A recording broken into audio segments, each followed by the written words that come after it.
I guess we're doing this whole the media overhyped the Spurs.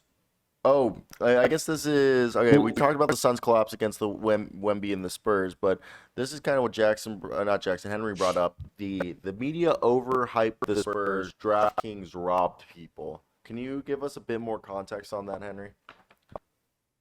so DraftKings offered a huge odds boost for Wemby Rookie of the Year and Spurs 30 plus wins, and they obviously set line conservative line and then spiked it. But I was in on it at the time, and after the fact, felt like I got by the media for hyping up the Spurs because at the end of the day, this is a team that was bottom 3 in offense and defensive efficiency last year. So even if Vic is better and everyone incrementally gets better because of him, that's a tough ask. In my opinion. But let's say, well, they're already at 2. They've already won 10% of their games that they did last year, right? Which is crazy because we've played 4 games. But LeBron, if he is a generational talent, I mean, he'll make his impact immediately. And they're 2-2. But yeah. The other we'll factor wait and see. is the league is just so good right now. Yeah, especially There's the so many good West. teams. But then you'll have games like this where Devin Booker and Bradley Beal are they're not, they're no shows. So they play Phoenix tomorrow. Another road game. Wow. Back-to-back road games at Phoenix is crazy. But no Bradley Beal, no Devin Booker. When they play Minnesota, maybe Gobert's out. Miami, maybe JB's out. LA, maybe Kawhi's out. But yeah.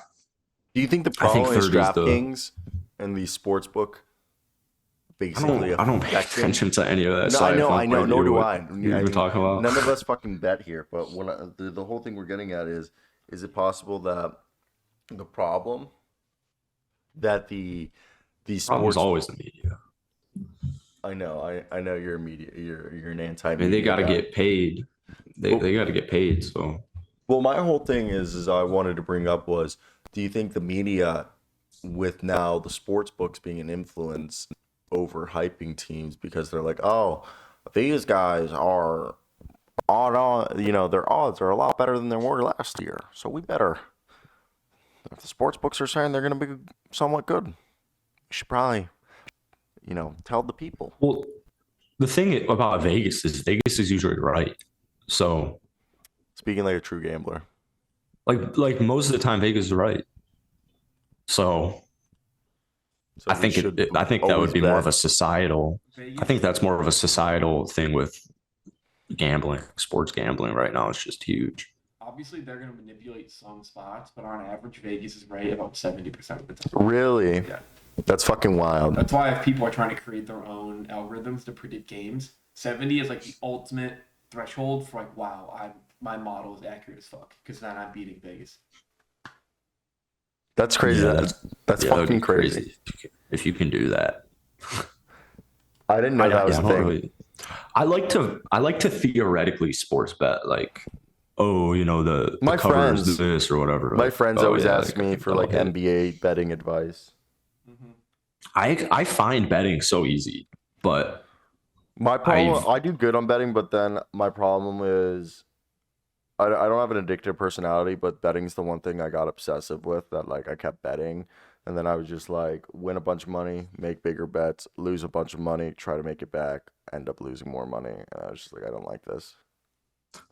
Yeah, I don't want to do $5 parlays. Yeah, I'm trying to drop $100. Oh my God, 5 games, $5 parlay. I'm trying to drop $100 on a 1 game, 2 games, separate games, and then fucking take that $200 in winning, bet it again, make 500, then bet that fucking 500 I made, and then obviously. Yeah, it does. But yeah, I don't know what you feel. I do the same thing. Even the little $5 bets. Can add up, and that's just what makes a game more fun is betting on it and then watching it. I'm not one of those people that I'm I need to betting makes the game more fun. If I'm going to a game, I'm betting on the game. 100% does not matter the situation. I bet $300 on the Packers Bears game. That hit, so I'm on this euphoric If you see me at a sporting, $1,000 if you see me high. at a sporting event, just know I got 6 prop bets. I'm like going. Ronaldo. I got the spread I'm like covered. Ronaldo. I'm over here. I remember Nick and I bet on the fucking Pirates Reds game that we went to last summer, and I remember I think we hit on almost all of it. Well, all right, let's move forward. So before we talk about the next segment, Henry, can we get a recap of the win-loss pick'em record? How did we go? We all not betted. We all picked the same teams last night. We're all 2-1, right? I believe we went 2-1. Henry, can we get a confirmation? Yep, 2-1 across the board, except for Luke, who chose Orlando. Oh yeah. Wow, dude, you're a fucking moron. That poor kid is so scarred, isn't he? Yeah, By the Orlando freaking Magic. yeah.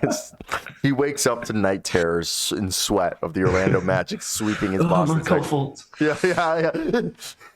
He was in my dreams, Mom. But I want to talk about. Did Luke pick San Antonio, or did he go 1 and 2? He went 1 and 2, right? What did Luke go? 1 and 2. Luke went 1 and 2. So right here we got our